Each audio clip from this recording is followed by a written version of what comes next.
Hello, in this video I'm gonna show you what's new in the new Photos app on iOS 18.2. After the iOS 18.0 update, some people didn't like the new Photos app because when you open the photos, they will zoom in or out depending on whether you click on them to show more details or click on them to zoom them in.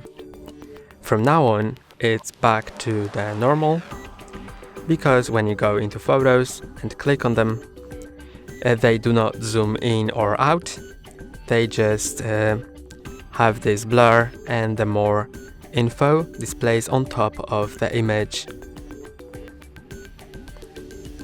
And this is the new redesign of the iOS 18.2 Photos app. That's all for today. Don't forget to like and subscribe. See you next time.